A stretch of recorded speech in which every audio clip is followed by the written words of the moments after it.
So for those that don't know why we're sitting in the sun, indoor, not at the kitchen table, it's our first opening the echo chamber version out in the wild at cross training.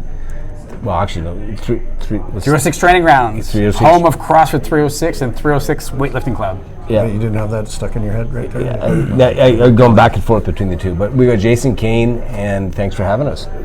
I am stoked to have you guys here. I like when you guys come to my place versus I go to your place. It's less intimidating that way. For me. For us? I think this is more intimidating than the kitchen table, but I don't know. What I'm excited about, and we sure appreciate that we have this opportunity, but look who else is showing up here. Like, you guys are showing up, and we're not even half in the group here. Like, I know we've got some from the OGA athletic community. And we got some Wild Oats.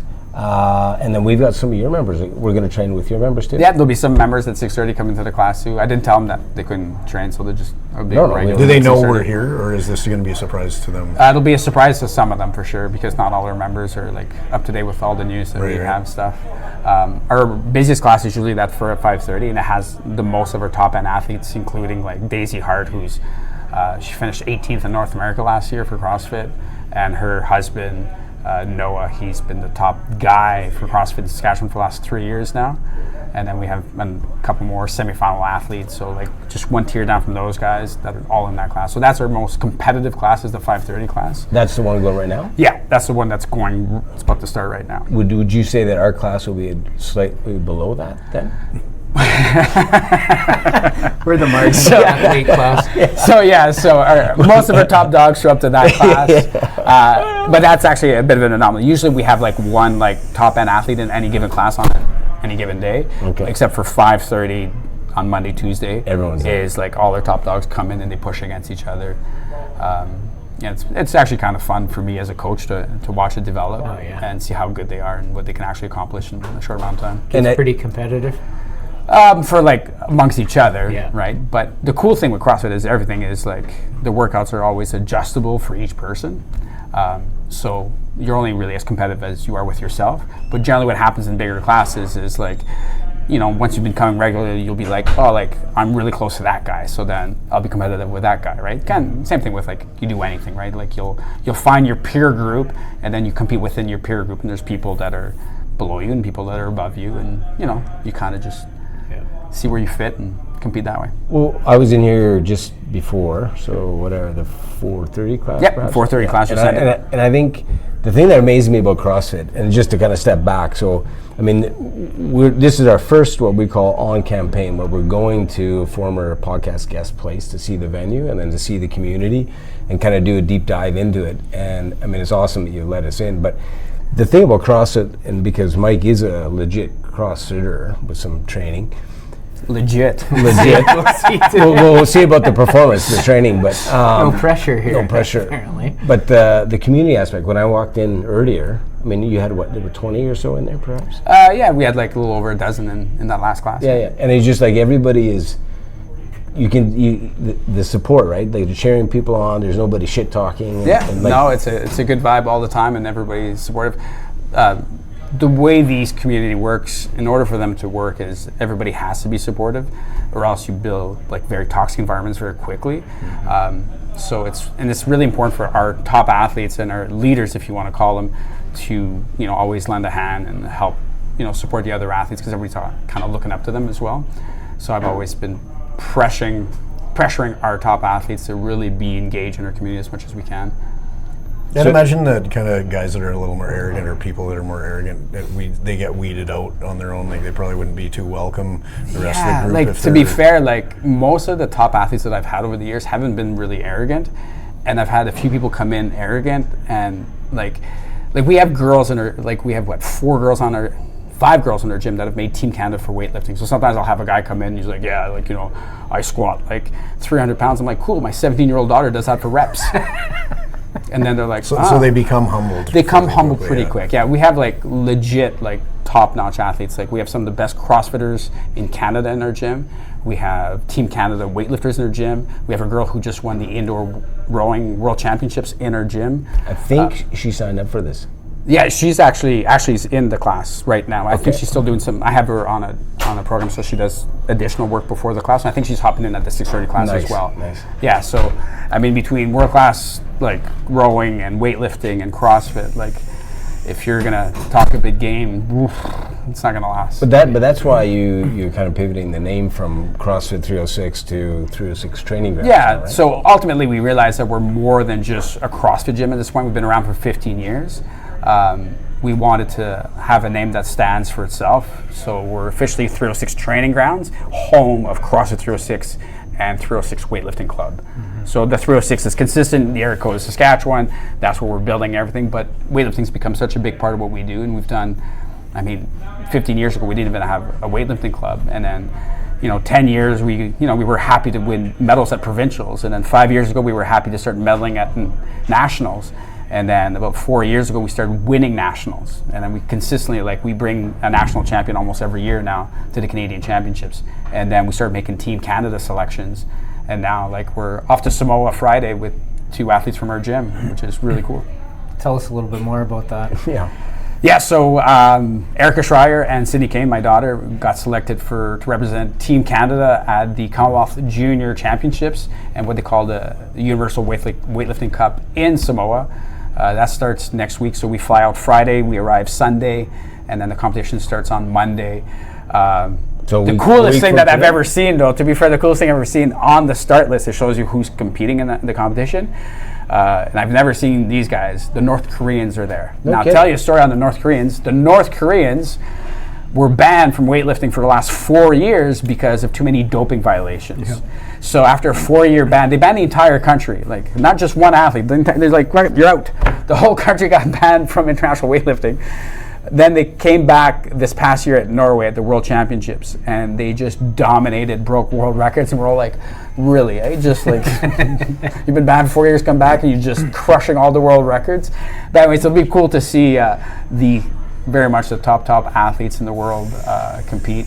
So it'll be really fun. We're really excited. It's my daughter's first international trip. It'll be Erica's third, because she went to Fiji, then India last year, and now she's going to Samoa. And it'll be my 5th time representing Team Canada as a coach. Wow, that's amazing. So it's been really cool. You're not going over with a lot of time to acclimatize to the time change, heat, I know, everything else. But that's more of a funding requirement, right? So we have, there's Weightlifting Canada only supports you so much, and then Saskatchewan Weightlifting only supports you so much. So a lot of it is out of pocket, and plus the gym's always running here. We run 7 days a week. And I got 3 kids, 2 dogs, a wife, all that stuff. And if it was my only trip, the first time I made a Team Canada selection was Ecuador 2 years ago, and I was like, wow, this is a once in a lifetime opportunity. This will never happen again. And then a couple months later, we had a bunch of athletes qualify for Fiji, and I was like, all right, twice in a year, but that'll never happen again. And then we qualified for Junior Pan Ams in Cuba, and I'm like, okay. And now it's and now we're looking at the calendar, and now we actually expect to make Team Canada teams all the time. That's how the depth in our gym is just truly remarkable now, that we expect to be. I'm like, all right, so we're going to be in Mexico in October, and then if everything goes right, we should be in Albania this time next year to compete at the World Championships.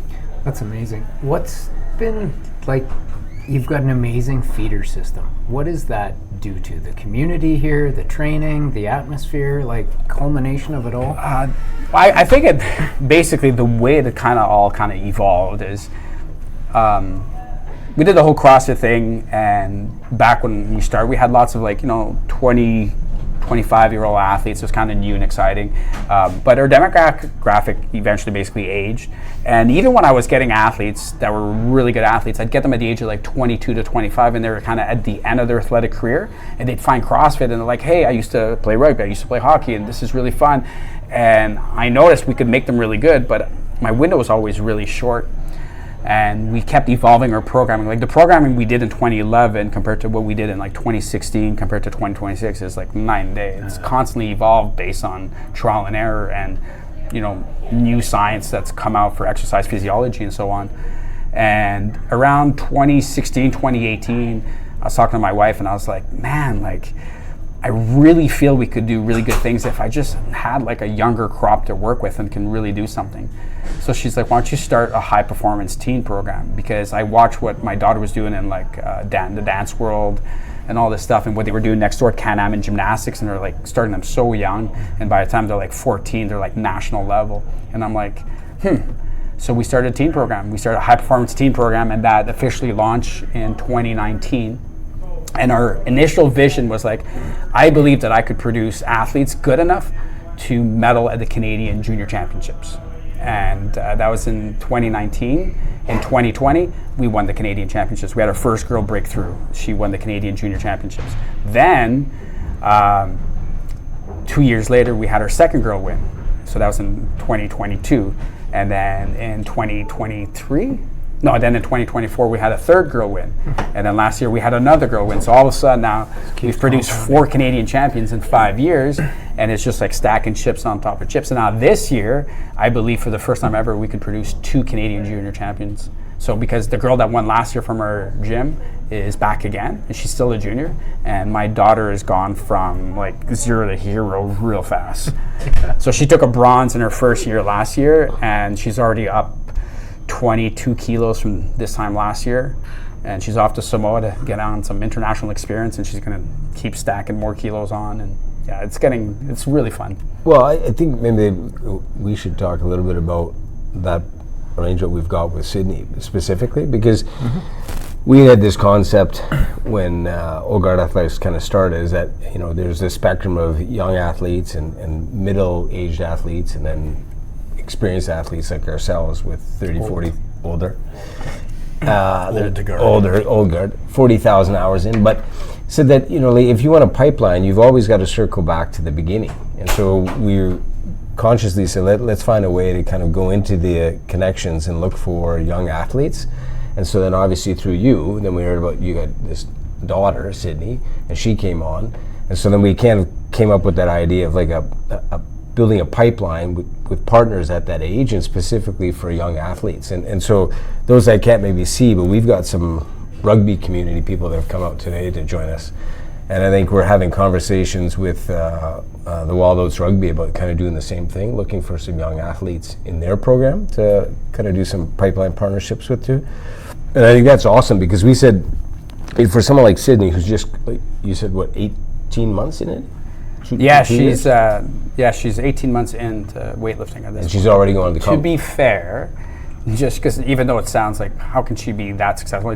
She grew up in this gym. Yeah. And, she's also my daughter, so she's been privy to some really good hands-on coaching for a long time.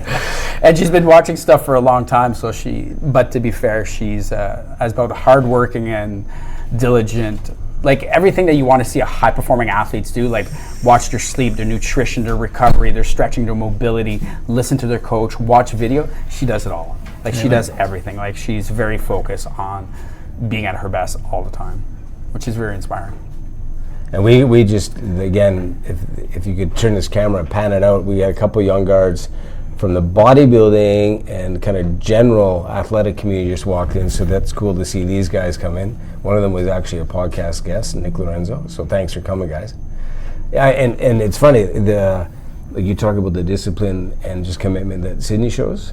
If you go and like the young guys that just walked in and some other people here, it's a mindset across everybody, right? I mean, you joke about you can't turn it off, but I don't think you could tell Sydney not to do it.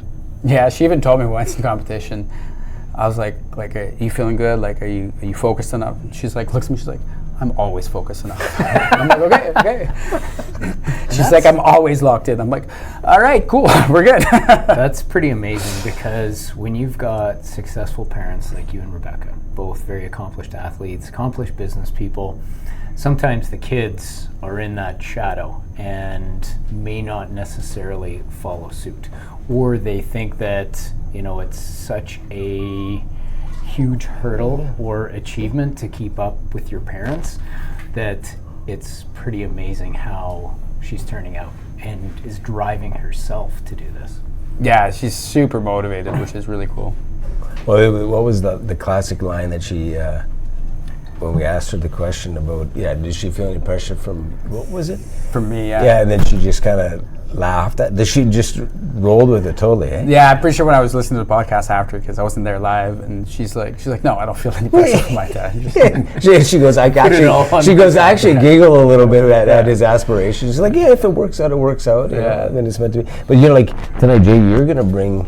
Right? I think my 10 and 7-year-old and my wife are coming. Yeah, I mean, so that's. But they see you. They're growing up in a gym. They're growing up in a gym because we have a gym in our home, and all our free time is in that room. Well, and Barb too. And Barb has a separate yoga studio, as well as we have the gym in the home. Aerial silk stuff my daughter does. They both do it, and then I don't make them do anything yet. Like, I don't know if when Sydney, you talked about your kids being here while you were working, did you kind of keep them busy with stuff, or did they just do it because they saw? They would do the workouts with me often. Like, I have lots of videos from like when my kids were really young, and we'd do little workouts together. I have one of like even my older daughter, Sienna, and like. Is it the dancer? Yeah, so we're doing like it was like deadlifts, and then like I do ring muscle ups, but I'd lift her up and she would just do pull ups on the rings or whatever, and a couple of stuff, and like. She would just try and beat me, which is so funny because like she was just like walked in, she's like, no, I'm gonna go faster than dad, whatever happens. And I think it's cool. Like, it's just, they say like, don't worry that your kids don't listen to you, but be worried that your kids are always watching you. So it's really important that we lead by example at all times. So. And so you've got, because every time I kind of talk to you, they always seem to be in the gym. We're in the gym or on the bikes or whatever. Yeah, right about it. Yeah. And then we got the one where Ford went out, I think, hunting. We're going hunting tomorrow. Tomorrow morning we're going. I got a busy few days here. Yeah, right. Yeah, so he's gonna put on. I don't know. We usually walk 15 to 20K, and he'll be right with me. And he's how old? That's awesome. 7. Yeah. It's incredible. In the wintertime. Yeah, it's pretty good. Right? Yeah, I don't know what it's gonna. We'll see if we get that far. It might be muddy tomorrow, but yeah, they're both the competitive side of it that I'm starting to see now is they're not competing with me, but they're both trying to out-chin up each other right now. So we have the Smith bar, and we set the Smith bar at the right height so they can both get it, and Mm-hmm. they definitely are watching the other one. That's terrific. Who can do more? So. And I think when we talk about like the young guard group, Sydney is not able to make it tonight because she has a finals. Yeah, and there's a whole bunch of people that would have been here tonight, but they're all at finals at university. Yeah, so it's a tough time right now. It's a tough time to do it. But it actually works out good because my daughter finishes her final, and then she can just focus on weightlifting because we fly out on Friday, so all her stress has come down. She's got a big week.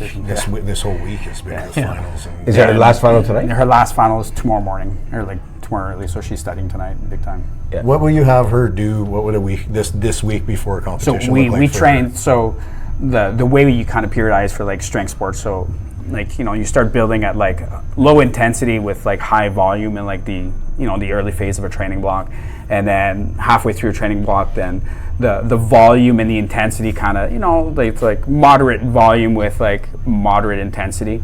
And then we keep building at like high volume at like moderate to high intensity, and that's when the athletes start to suffer quite a bit. And then as we get close to competition, then we go. We have 1 week where the volume and the intensity is quite high, but then you start dropping the volume, but you keep the intensity because the athlete needs to keep touching things at like 90% loading or heavier, so that their neurological system is like ready to fire all the time.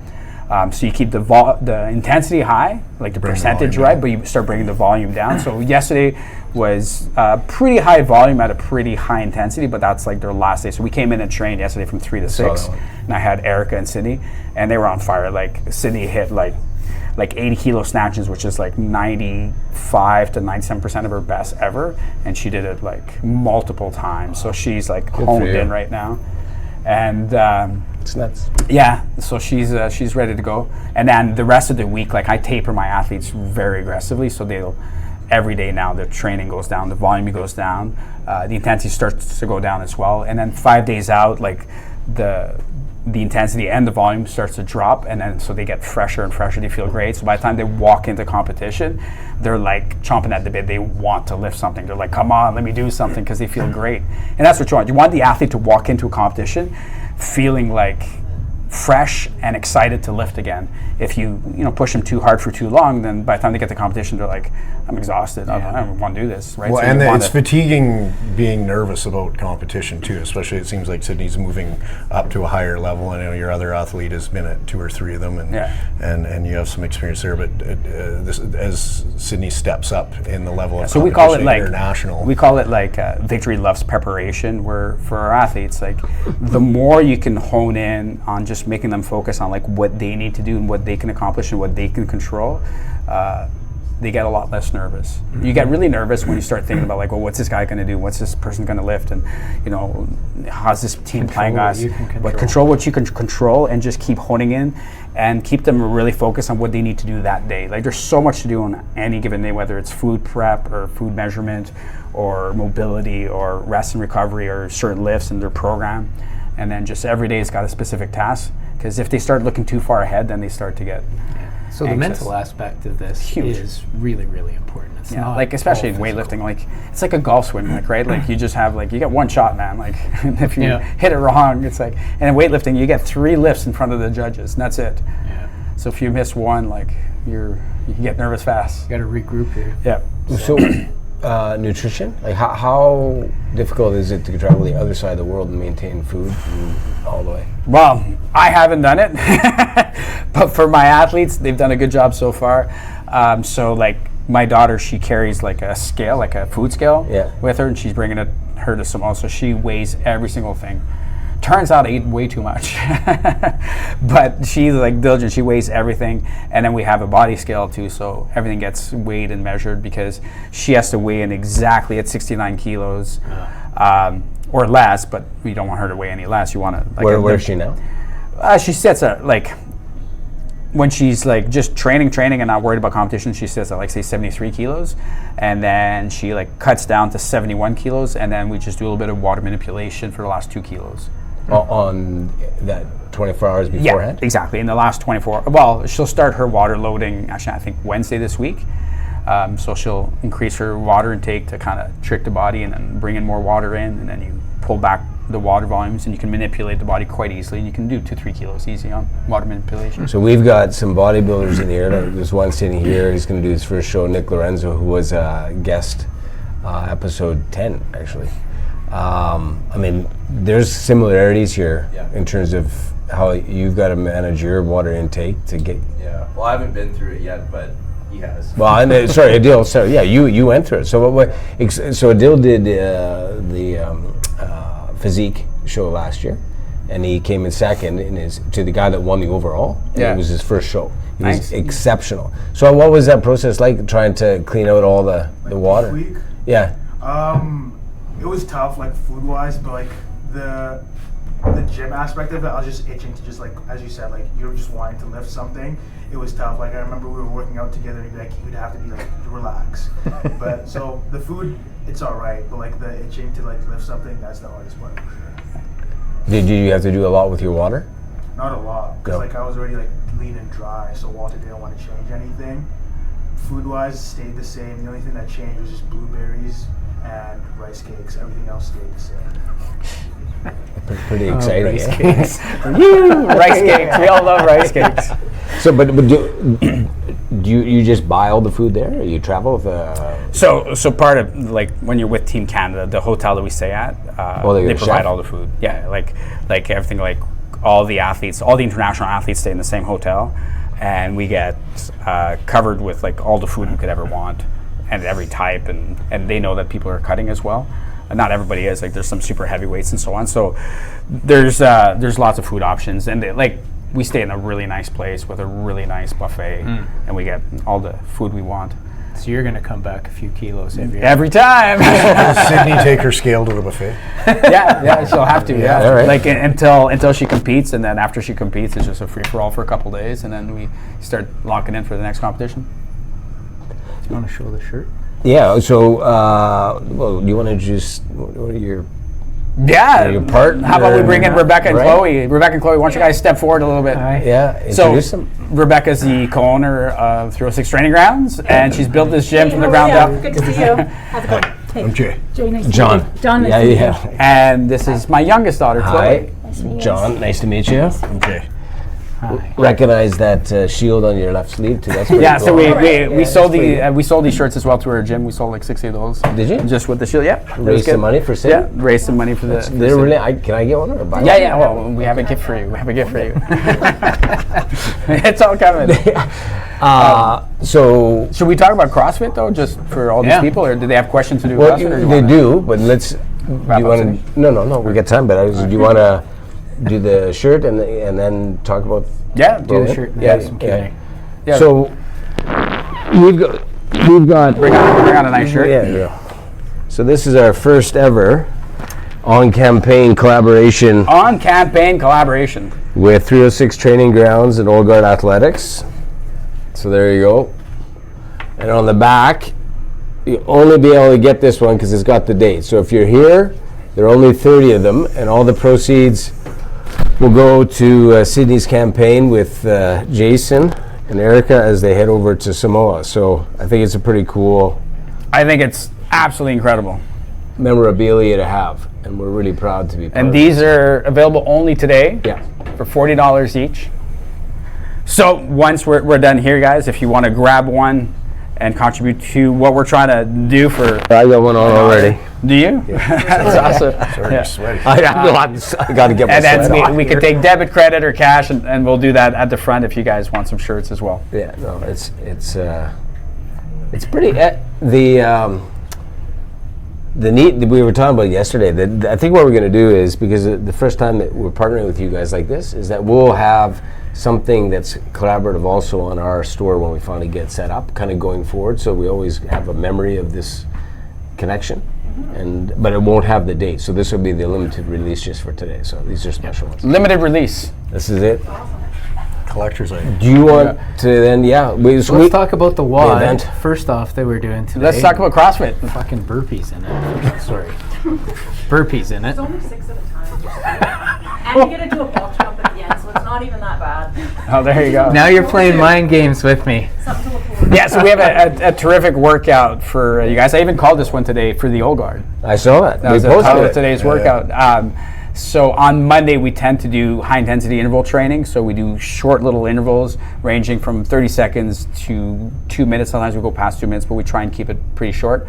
And it's 1-to-1 work to rest ratio. So today we're going to be working for 90 seconds, and that's going to be followed by 90 seconds of rest. So the actual total time of training is only 15 minutes because we're going to do 10 90-second intervals. How hard can 90 seconds for 10 times be? Anyway, so and in those intervals, I wanted to showcase truly what CrossFit is and how it touches in different things. So there's a gymnastics movement in it, there's a lifting component to it, and there's a conditioning component to it. So you're going to do some burpee box jump overs, you can do some toes to bars, and you'll do some dumbbell snatching. And of course, we'll, break all that down to each athlete. The coolest part with CrossFit is that when it's done appropriately, so we write a workout that can challenge my top athletes, of which a lot of them are in that class that's going on right now. But from there, we're going to have, what's the oldest member you had today, this morning? 70 years old, 65?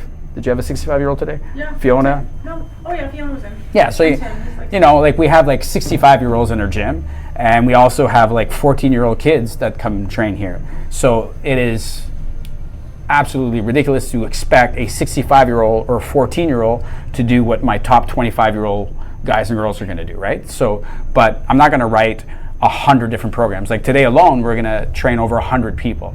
So if CrossFit's done well, it's effectively customized or personalized training, but to make it affordable, we put you guys in a group. So once we go on the other side, we'll train as a group, but each of you will get a variation of that day's workout based on my assessment of you through the warm-up. So we're going to warm up, we're going to go through some stuff, we're going to slowly build the workouts, and as I see you move, and I'll ask you some questions, and you can say whatever you want, but it's pretty apparent through the warm-up, how explosive you are, how fit you are, how strong you are, how mobile you are, how experienced you are, and I put all those together quickly, and I build my assessment of where you're at individually, and from there, I'll give you your version of today's workout so that it's comparable to everybody. So at the end, the goal is to have everybody put in a hard effort and be equally as tired, if you will, by the end. but some of you are going to accomplish more than others, or lift more than others, or move faster than others. But you'll all be equally as tired by the end. Is it possible to sandbag the warm-up?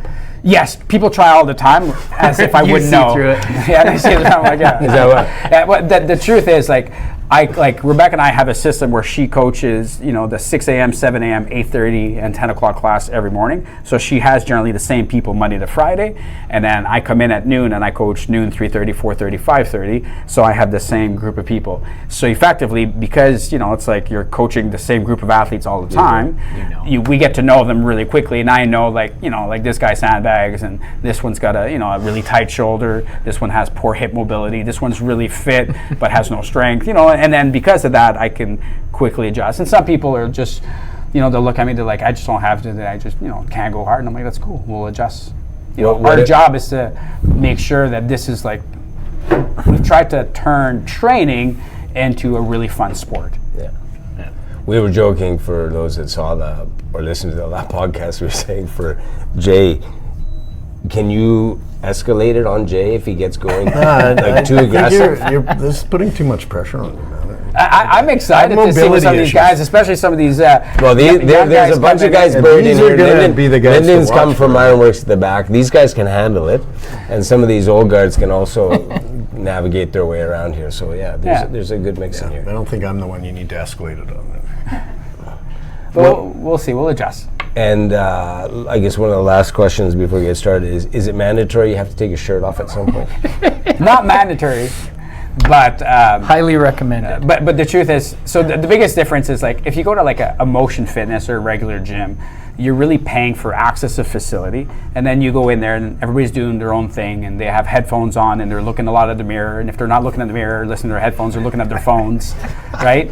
And it's like, anybody here does that. Right? Sounds familiar, right? And like, we go the opposite way. There's no mirrors in there, and that's true, isn't it? Yeah, there's no mirrors, that's right. You don't want to see what you look like halfway through. Oh no, that's true. And there's no phone. It truly feels like a training center versus a gym that you go in and you do your own thing. It's a training center, and once you spend an hour in my program, you'll feel like, wow, that's actually effective training, right? And it's very progressive. So our concept is, like, every week my goal is to make you a little bit better than you were last week, right? Just 1% every week.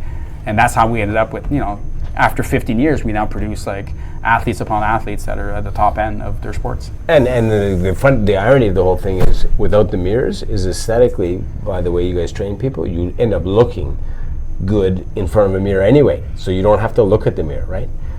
Yeah, like I race to the mirror as soon as the workout's done, just to make sure. Yeah, it looks good.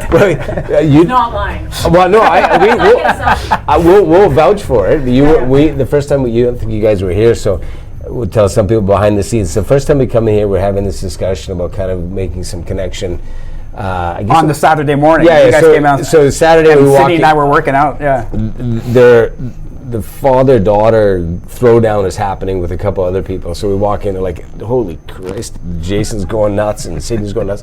Anyway, they finish, walk upstairs into the office, and we're having a somewhat formal conversation. And I'm looking over at the guys and like, Jason's literally sitting there with no shirt on at the table, like we're having a business meeting, and I'm like, what? That was a hard workout. I was fucking cooking. If I looked like him, I wouldn't wear a shirt. Exactly. We're like, man, okay, this is clearly working out. So we've got about 15 minutes before we get going. How about some Q&A from the crowd? Perfect time. I'm sure you guys have some questions about CrossFit or. Well, because I know some of these people. So Adil, basketball, track, physique, now triathlon, right? I mean, you can do a lot of things just broadly as an athlete. What How about weightlifting? I could try. I mean, it's the opposite time domain of triathlon. But if were you a sprinter? Yeah. Yeah, we should talk. You do know the story with Adil? No, I don't know anything about Adil. Okay, so Adil is like Sydney. So he played basketball and then made a switch. And then, is this a true story that you went out and it was Strava? And you ran a distance? Yeah, I ran a distance with a friend of mine on the track team. And the track coach was on the Strava and he saw it and he was impressed and told me to come try it out. So he literally, like a random pops up, right? Yeah, Strava. U of S track coach reached out, and then within Who's this guy who posted a good segment on Strava? so within a year, he's in the lane beside Tyson DeGrasse or Neil deGrasse at the Not Neil deGrasse Tyson. No, sorry, that's the physicist. Andre deGrasse. Andre deGrasse. Yeah, no, I got it wrong. But yeah, he's in the lane Really? at the Olympic qualifiers. 200? No, 100. 100? A year later, from the Strava. That's good. So yeah, he's got some skills. So Have tonight, you ever done any weightlifting? No, just gym stuff. Body But like for track, did they make you do power cleans and stuff? Snatch and power cleans and stuff? Yeah. We should get you to we should get you to try a little bit of weightlifting. And speaking of young guard, How old are you? My team are rolling. How old are you? I just turned 23. Yeah, I can work with that. there you go. And then we just got the youngest. Still taping? Yeah. We're waiting for you. We're on camera waiting for you guys. Do you want to introduce your family? Yeah. Everyone, this is my wife Barb. My daughter, Hi. my daughter Olivia with the second longest hair, and then my son with the longest hair. He just got his haircut. Ford. Olivia's 10. That's post haircut. Yeah, this is post haircut. There, so that's Ford 7, Olivia's 10, and my wife's appropriate age. There you Just leave go. that for me anyway. And Barb was a guest on the podcast. Barb was too. a guest, yeah, nutritionist. We got Nadia, why don't in the corner there? You just step around. So Nanya, I want to see if I get this story right. So he's a rugby alumni, just broadly speaking. But for those that know anything about like professional rugby, in South Africa is going for a three-peat at the World Championships. And the feeder team at the professional level for a lot of the Springboks is the Natal Sharks. So the Natal Sharks in South Africa is arguably the top professional team in South Africa, which would make them one of the top professional teams in the world. Absolutely. At one point, I believe Nanyek was the under 21 player of the year for the Natal Sharks. Really? Am I correct? Back in the days. Am I correct or not? I can't remember, but yeah. Yeah. Grubber, Leon, What number? Am I correct or not? What number do you wear? Youth Academy Player of the Year? Under 20s, yeah. Something. So that's the level of rugby we've number? got here. What number were you? Position? 6 and 7. Yeah, so he's a flank. Really? 6, Of 7. course. My kids just, So That's incredible. yeah, I mean, so he's you're talking about the training at the highest level. Yeah, he's absolutely. experienced a lot. When was the last time you did CrossFit, Eric? I have never. It's like me. Similar. I don't sleep, but yeah, no, I haven't. But he also played for Canada Sevens. Wow. I think you've got some of the most caps for. There's a few guys that have a few more than me, but I've played a few World Cups. Went to a couple of World Cups. Yeah, 7s, two and buttons. 15s. That's awesome. Right. And Actually, can I? I have a question for you, if you don't mind. Ask When away. When you go to Samoa, how do you guys? You might have actually answered this, but how do you guys deal with the sort of time change and? Actually, to be fair, that's a better one. Like Samoa and India, not too bad because they're only they're a day ahead of us, minus 6 hours. So right now it's was it almost 7 o'clock here? So let's say it's 1 o'clock in the afternoon tomorrow. So it actually, you just kind of lose a day. So the time zone change isn't as bad. I find it worse when we go not as far, if you go kind of halfway, especially if you go to Europe, because they're 8 hours and that really messes you up. When you lose a whole day, even going to India, losing a whole day wasn't nearly as bad.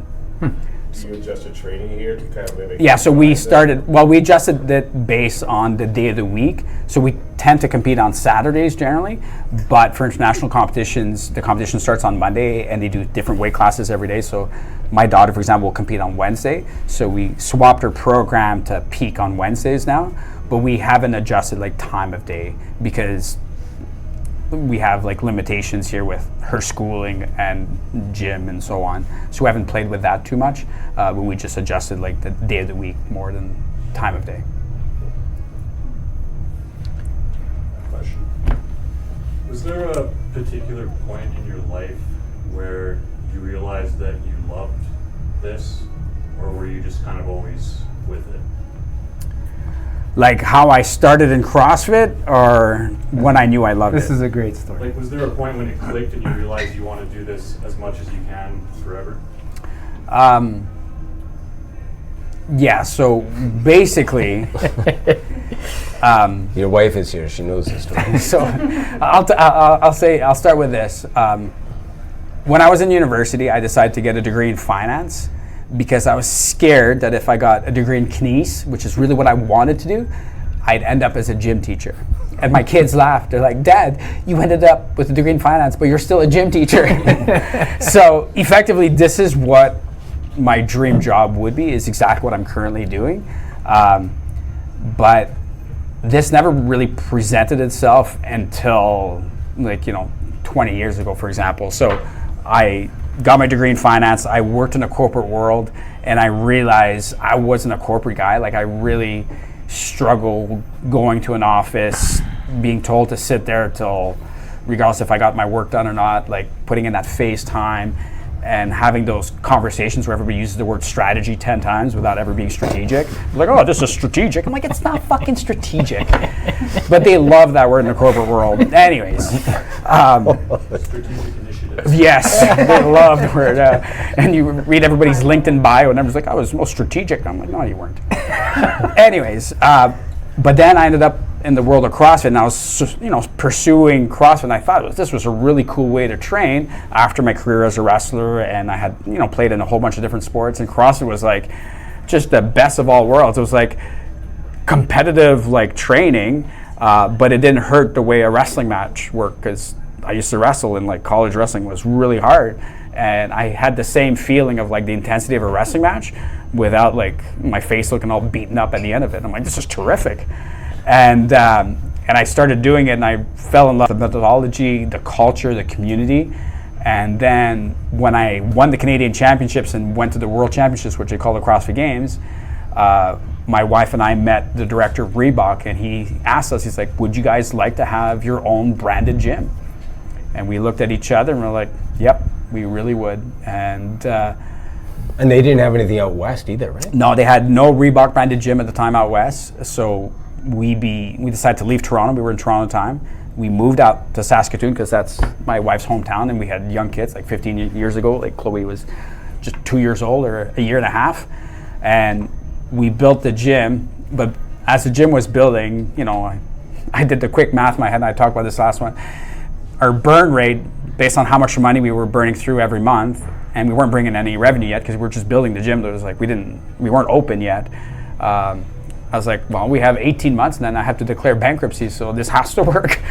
And then we finally, and about a couple of weeks before we opened, I remember talking to some people, and I remember how passionate I was in my delivery of what CrossFit was, because nobody knew anything about CrossFit, and I was so excited to share it with everyone. And right there, I knew, I was like, it's gonna work, because I wanted it to work so bad that there was no way it wasn't gonna work. And then when we opened, our gym kind of blew up. Within the first 6 weeks, we had well over 100 members. And by the time we got to October, so we opened December 1st, 2011. So by October 2012, so not even a full year in, we actually had to take a pause on new memberships because we had more members that we could properly manage. And I was so scared of giving people a bad version of CrossFit because too many people in the class or a bad coach. And I was burning out because my wife and I were coaching like all the classes, and we had 3 kids, and we're trying to make it all work. And so we took a pause on taking new members until we could build up our coaching staff better.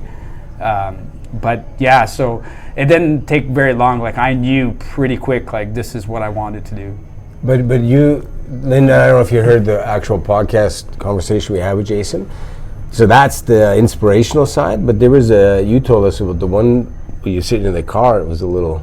No, the COVID? The COVID one? Yeah, because it's not all straight line, yeah, right? So yeah, well, to be fair, during COVID, they locked us out, right? Like the government said you can't operate, so we were shut down during COVID for 2 full months.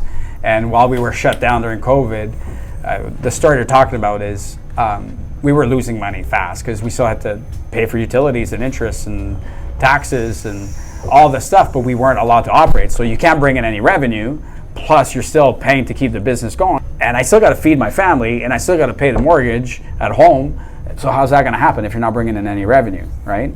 So we went, and in the span of a couple of weeks, 50% of our members canceled their membership, right? Because they're like, well, if I can't come to the gym, I'm not going to keep paying. And I'm like, I can't blame them. And we tried everything. Like, we were doing Zoom classes and personal training, and we rented equipment. Like, every piece of equipment in our gym, we rented out to our members to try anything to muster some cash to keep it coming. But we were losing money fast. And the story to talk about is, I'd come into the gym and we're doing rentals because, we're going to be shut down for a little bit. We don't know how long. We're going to do some rentals. Might as well, take time, the gym being closed, to improve the place. So we were doing that. So I'd come in every day, get a workout in myself, do some rentals, and then come home. And on the way home, I cried. It's 40 years old, and I was losing fucking tens of thousands of dollars every week. And I just cried because I was like, I should have stayed in pharmaceuticals because, hey, maybe I wasn't the most strategic guy, but at least I could still be still making a paycheck, right? Yeah. But then everything bounced back, and then we were back moving forward. But yeah, it was very disheartening there for a bit. I think it was for everybody in the yeah. at that time. Yeah, it was really hard. I mean, we were treated I remember this. It's we literally help people get fitter and stronger, which is what we need during a health crisis. But we were opening more and more weed shops all over the city. And I'm like, we're going through a respiratory pandemic, and we're opening more weed shops.